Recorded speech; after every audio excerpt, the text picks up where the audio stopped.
welcome back to Synith Realms. Today we'll be covering the history and lore of the ERA Guild, the Eastern Regimental Assembly, or as it's modernly called, the En-Arga Reunited Assembly. The ERA was founded in 45 PCS, which stands for Pre-Sync Creation. Basically, when the sync was formed, they reset the calendar. So it was founded in 45 PCS by Armagh Spruce in the province of Hohenhaupt, which is just west of Ashburn and along the coastline, and its capital of Obenholtz along the Ashburn River. Under Spruce and his successor Hendrik, the guild managed to expand to over 5,000 members in a very short amount of time, which is under 40 years, thanks in part to Spruce and Hendrik's combined a very large wealth. They had started out as very successful merchants and also mercenary captains. Hendrik himself had served in the Hohenhaupt military before retiring and joining the ERA at Spruce's request. The reason that this was unique for a guild to have over 5,000 members was around this time, because guilds had just begun springing up in large numbers. There's a traditional set of issues that come with having a large guild. The most obvious one being economics. You have to have a lot of money to support that many people, because you have to pay, salaries, travel stipends, things like that. You have to pay for their gear, what they're going to do, especially in a military guild. You have to pay for weapons, armor, repairing of that armor weapons, paying for food, rations for them to go on trips and things like that. It gets very expensive really quickly. So guilds that don't have good funding typically can't get above large membership. Secondly, because the guilds were so new at that point in time, having a large guild attracted unwanted attention that typically resulted in rival guilds either killing enemy rival guild leadership, towns kicking out guilds out of fear of attack, or having the local leadership be overpowered, or just simple internal strife within the guild. Once you have that many people, that's more people that might want a position of power, and the guilds that typically got that large would begin splintering apart and eventually just break down because they simply had too many people for them to manage. So 5,000, 40 years into a guild being formed, was a very big success. It made the ERA at the time one of the largest guilds in existence in the entire world. 5 years later, when the Sync formed, the ERA fought in the Unification War in defense of Obenholtz. Obenholtz, being considered part of the Eastern territories, did not want to join the Sync when the Sync arrived. The Sync diplomats were turned away, and Obenholtz fought against the Sync in the war. Obenholtz itself was eventually conquered, but not before the ERA participated in the 2 sieges for the city and defended Obenholtz and Hohenhaupt from the Sync attack for several years. The first siege was a complete rout for the Sync. They lasted for a few months and had to leave because they ran out of supplies. The second siege lasted for almost a year, and it ended, unfortunately, with the death of Guildmaster Hendrik, who was killed while defending the ramparts of the city alongside the rest of his men. At which point, Guildmaster Fremund was promoted and became the new Guildmaster. While the siege ended up being a success and Obenholtz held on to its independence for the time, Fremund immediately decided to move the guild inland, what they assumed would be safer from the Sync, to Verktals, near the border of Hohenhaupt and Ashburn, so about another 50 or 70 miles inland. Shortly after, Obenholtz did fall to the Sync, and Hohenhaupt, for the most part, submitted. Verktals, being an independent city-state, was not immediately subjugated, which means that the Sync then turned their attention to Verktals, which the ERA helped defend with their small army. The siege lasted 2 full years that the Sync were unable to take the city, mostly because the ERA was just so well organized and so well armed. They were able to hold the Sync off for 2 full years and never run out of supplies. The result was the Sync had to sign a very unfavorable treaty with Verktals. They basically allowed Verktals to retain a high level of autonomy, a very high level of autonomy within the Sync, and grant them more voting power within the Sync that they would have been able to have otherwise. And a lot of other things that basically strongly benefited Verktals, even though they were forced to submit in the end. Over the next 20 years, the guild continued to expand to about 18,000 members, which made it still one of the largest guilds, if not the largest guild in the world, and they have begun to expand, setting up regional outposts in neighboring states such as Ashburn, back to Hohenhag, Okelfalk to the southeast, Ordenlitz to the northwest, Sunderwald to the north, and Friesenhaven to the far northwest, borderline of the western provinces where the Sink were. And by the end of that time span, had actually managed to get a small branch going in Dresdenholm, just past the mountain range that leads into the western provinces. Then in 44 ACS, 44 years after the Sink creation, that's including the time that was involved in the Unification War. A few years aren't counted, but most of them are. This is when the first set of guild laws were passed. These first laws were pretty strict happening, and the reason these laws were passed is there's high speculation is because the ERA at this point had grown to over 40,000 members, which made them the largest military force outside of the Sink military in the world. Most of the other states had their armies curbed to a small percentage. So having any single faction with 40,000 troops was a big deal, especially considering that they were in Dresdenholm, which was considered the heartland of the Sink. And it immediately frightened the leadership inside of Sink City. So two of the main laws that were passed that directly affected the ERA as a whole was Guild Law 6, which stated that a guild can have no more than 25% or 10,000 members, either or, of its guild armed for combat at any given time. Well, the ERA had about 40,000 armed members, which is, you know, a lot more than that. It's a full 100% more. Actually, no, 400% more. I can't do math. So cutting them down would have cut them down to, which is what, this is the reason why it was speculated that these laws were created for the ERA, because 10,000 was 25% of 40,000, so the speculation was that was the reason why. Which meant that smaller guilds could keep their full armies, and larger guilds would be cut down, but the ERA would be the hardest hit by this.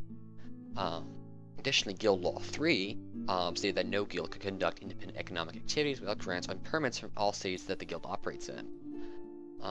The reason these two laws were so crippling was that the ERA had nearly 40,000 armed members in the guild of, you know, well over 40,000, and since most of their work was mercenary work, which fell under merchant company escorts and protection for companies that were doing trade routes to abandoned areas, just trade protection in general, and they were paid for that, obviously, and since they generated revenue from that, they would have had to go into each and every single town and city that they ever escorted or protected someone in and get grants, and it just crippled their income because some towns simply didn't have the infrastructure set up yet to say, hey, here are all the papers you need for this. Some of the smaller towns simply couldn't do that because they didn't have a large enough local government to set up. Some a hamlet of 40 people isn't going to have necessarily the people or manpower to go out and write down massive amounts of legislation and grants for all the guilds that need to operate in them. So, for the most part, the ERA ended up operating illegally within the Sink. You know, they maintained most of their armed forces. They didn't really cut down. They cut down a little bit just for show. For the most part, they still maintained about 30,000 armed members, and they were still operating in their economic ways for mercenary protection and whatnot in places where they didn't have grants. Most of the cities that they operated in simply ignored the laws and just would let the guilds go, and there was a few times where they were kicked out of cities for their actions, but for the most part no one really cared, and it was just everyone let it fly. However, there was another law, Law 2, which was planned to, which would have completely destroyed the ERA as it was standing, because it was planned to limit guilds to no more than 5,000 members. This law was only barely struck down, and almost immediately after, a new law was going to be put in place that would limit a guild to 8,000 members. However, the opportunity never came because in 1 year later, in 45 ACS, the First Guild War began, and the ERA obviously sided with the guild faction. They suffered initial losses when they were kicked out Dresdenholm and Friesenhaven because those were obviously right next to the Sink, and so the Sink could use their entirety of their army to push them out. But for the most part, they managed to retain their presence in the remaining regions and provinces. 4 years into the war, Verktal itself managed to come under siege, during which time the current guildmaster, Yuri Slajic, died when his office was hit by a trebuchet shot, effectively killing the primary ERA leadership. And while the ERA did win the siege, they never got around to reappointing a guild leader, mostly because at the time assassinations were becoming more common amongst guild leaders, and the ERA feared that promoting yet another guild leader would begin to dwindle their leadership capabilities, as every time a new guild master would come to power, they were concerned that he would be killed. So they didn't appoint a guild leader, and they actually fought the rest of the war without a guild leader, which ended up being a disaster because there was no strong central leadership, because they had a whole council running instead of just one person saying this is what we're going to do. As such, 4 years later, in 53 ACS, 1 year after the end of the war, the ERA leadership spent a full month cleverly planning how to divide up their guilds, since after all, the guilds lost. So they had to disperse their guilds entirely. It was a 100% dispersal. No 5,000 person limit, it was a complete dispersal. So they spent that month at the end of the 1 year after the end of the war, planning on how they were going to divide up the guild in a way that they could hopefully reunite it once, say, the legislation was lessened. Little did they know how long it was going to take for it to lessen, but they managed to split the guild up into over several hundred small guilds with only a few thousand members, or even less than that, and hundreds of underground cells of, just maybe a couple individuals that would maintain contacts over time, and hopes that in time they could return to their full strength. And then we entered the 100 years or so where the guilds are just completely non-existent. So about 100 years pass, and in 161 ACS, the ERA leadership meets for the first time in over a century. That's the first time after that month-long meeting that they return and actually have more than 2 people in a room and say, hey, we're going to reform the ERA back to where it used to be. And that's when they appointed their first new guild master in over a century. And that is also the first time a major guild has made a reappearance, because at this point some of the guilds have started making a comeback, but this is the first time that a major guild that has thousands of members is like, hey, we're back and we mean business. So while they begin to recuperate their power, they never really clear 15,000 members, and they speculated this, however, between the various cells and splinter guilds that expanded enough at this point, the area as a whole had over 120,000 members and over 100,000 armed in total.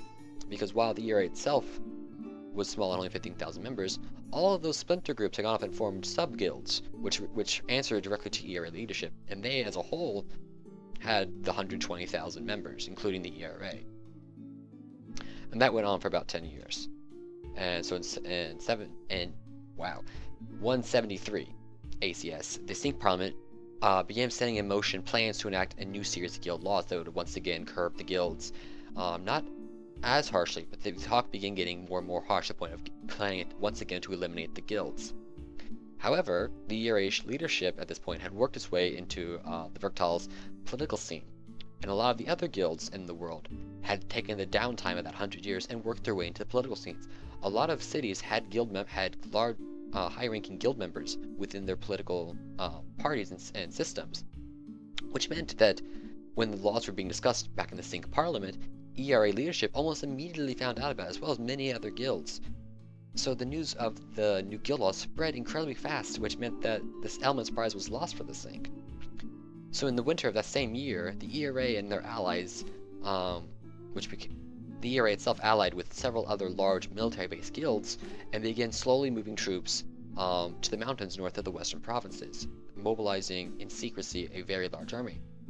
The following spring, in 174, mere months before the vote for the new guild laws was to take place, a combined guild force of nearly 500,000 stormed over the mountains into the western provinces, seizing Dresdenholm, Thunder Bay, Muthenhagen, and Tremorgale within a few weeks. And there were more troops, 100,000 more troops, following their advance.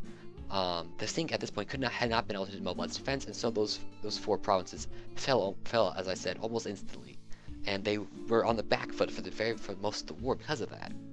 The Synth themselves suffered huge defeats, losses in the tens of thousands at the Battle of Briston, the Battle of Winmer Fields, and the Battle of Oberfurt Crossing, solely to the hands of the ERA and their direct sub-guilds, which led to the fall of 2 more provinces in the north. As a result, the ERA themselves actually were present at the siege of Synth City, and were one of the leading guilds that marched into the city and were present at the treaty signing. Their new guild leader, Wilhelm Immorth, was present himself at the treaty convention that ended the war and was one of the signers of said treaty. Again, almost immediately after this war ended, the Kingdom of Nim revolted in 178 ACS, and the ERA still sort of weakened from the war, but not as weakened as most of the other groups, decided they would make a defensive line along the Ashburn River, defending the various towns and cities there that they had a vested interest in. But they would not go on the offensive. That was the catch. They were not going to go on the offensive. When Nim finally did arrive and began pushing hard enough the Ashburn River to get the ERA's attention, the ERA managed to convince the Sink to give them weapons, armor, and funding to lead a coalition south to fight Nim. Basically, Nim had been pushing hard enough that they had managed to siege up a few major cities, and the ERA was concerned that they were going to start losing ground, and that the Nim would push far north and wreck basically what they considered to be their economic system. So they fought back, and they formed this coalition of many other military guilds and began pushing south. The guild coalition itself was nearly 300,000 soldiers strong, and went south, cutting a swath of destruction through Nim and the Nim's allies. It wasn't the only coalition, but it was by far one of the largest. And while the ERA hadn't originally planned to lay siege to Nim before the Sink could get there, they didn't actually make it, and instead cut the Nimians off at the Battle of Numis Landing, which was the final major battle of the war, where every Nimian who hadn't already gone on a boat to flee was killed on sight. It was basically a massacre. Men, women, and children, everyone killed. No one was allowed to leave that battle who was Nim. And then things calmed down. The next 70 years passed without any major events. However, in 257 ACS, the ERA hits a huge financial problem. They've effectively grown too large for their purse strings as the primary guild. The ERA as a central guild has eclipsed itself before, and it has reached 70,000 members. And between the splinter guilds alone have another 230,000, making a total of almost 300,000 members, making it the largest guild network in the entire world. The next 5 years are harsh because there's just no money, so a lot of members begin resigning as their pay and stipends are cut, and most of the splinter guilds either have their funding cut to the point that they say we're better off on our own, or simply disbanded as a whole. And the guild leader ends up resigning. The guild leader of the ERA resigns in 263 ACS merely 6 years later, and the result is no one wants to replace her. No one wants to become the new guild leader, and so yet again the guild has no leadership. And so about this point in time, the cuts and people just resigning in total has cut the guild down to a mere 8,000 members. It has shrunk tremendously. And at this point, there's three major parties that have become power and are planning to revitalize the guild, change the guild, give it a new slogan, give it something to revitalize, and also who was going to become the new guild leader. And that doesn't go anywhere, unfortunately. The three parties just have too much difference between them, and so they peacefully split the guild into the ERA, the Crimson Army, which eventually becomes the Crimson Legion, and the En-Arga United Force. But the En-Arga United Force itself continues to shrink and shrink and shrink to the point that it basically becomes meaningless. The ERA managed to remain around 3,500 members under the new leadership of Alexander Froth, who remains good friends with the guild leader of the Crimson Legion, Ginger Skador. While they only have about 3,500 members, they do manage to maintain their base of operations in Verktals, with a few outposts remaining in Hohenhock and Sunderwald, but for the most part, they've been cut down. They don't have their vast network of contacts and bases they used to have. It's just those, their capital, basically, and the two neighboring provinces. So that basically happens. And then about 20 years later, the Nimians return with their massive invasion force, and the ERA immediately decides to side with the Sink in the war, and as such end up joining the pro-Sink faction in the Third Guild War. And that's where we pick up now.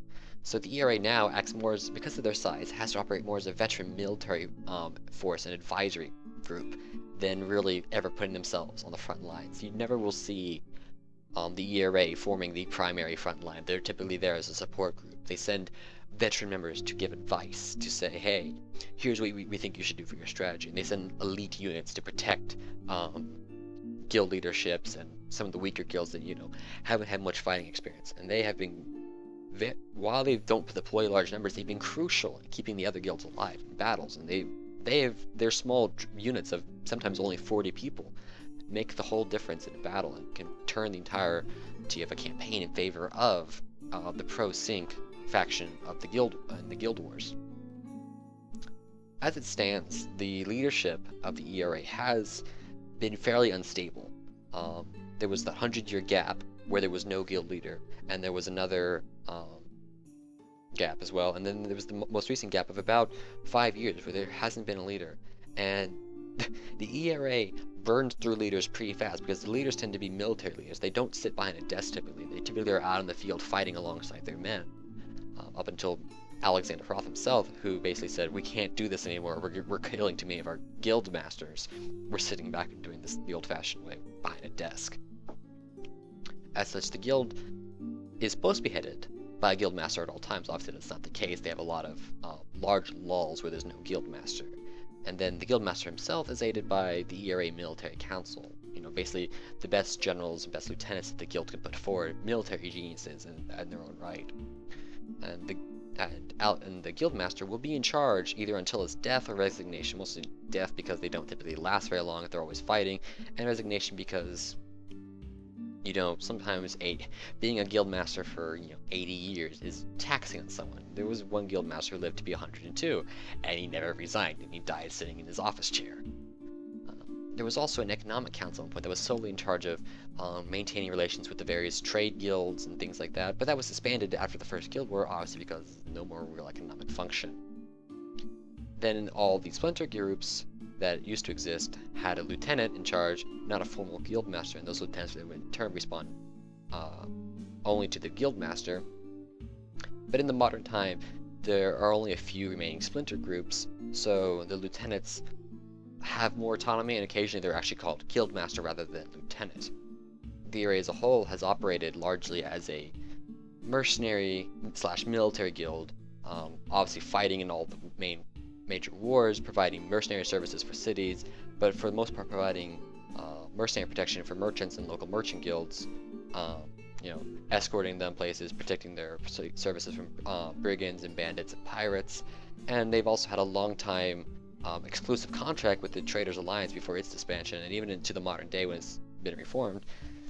They basically act as a elite vanguard force for the Traders Alliance. That makes them a very exclusive military force that when you see them watching in front of the Traders Alliance reservists, it's a pretty big deal. The final element of ERA that I want to cover is the origin story of how they came to be existing in the world. I might not do this for every single faction and guild in the future because not all of them have origin stories. Most of them I was just like, I need a name for something. I need a guild here in this city. Here is the guild. But the ERA itself does have an origin story that is based in real life that I as a person have experienced, and was like, hey, this makes the ERA. So I'll do this until either people decide that they really like it and I'll keep doing it, or if they say this takes away from the story itself, and I'll stop doing it. Now, the ERA origin story. The ERA origin story comes from one of the factions on my original Minecraft server that I hosted, which was actually just straight up the ERA. It was largely a group of Northern Irish people, which makes me wonder what the actual ERA stands for, because I don't actually remember what they said it stood for. It was something probably on the lines of the Irish Republican Army or something like that. But yeah, that's pretty much where they spawned from, was just that one group of people that I played with for a few years. And over time, I hung with them for a few years, so the lore behind the various characters and the guild itself expanded over that time based on my interactions with the people of that group. And so a lot of the leaders, Alexander Froth himself is actually based off of one of the ex-members of the ERA, and most of the leadership of the Crimson Legion, which is a splinter off of the ERA, are also members from that same group. Obviously this is not as massive of an origin story as some of the other guilds that I have backstories for, but this is the simple idea of what was the original catalyst that created the ERAs itself. In conclusion, I hope everyone has enjoyed the lore video. I hope you all will rate, comment, and subscribe, and hopefully we'll see you all in the next lore video. So this is Fett signing off. See you all soon.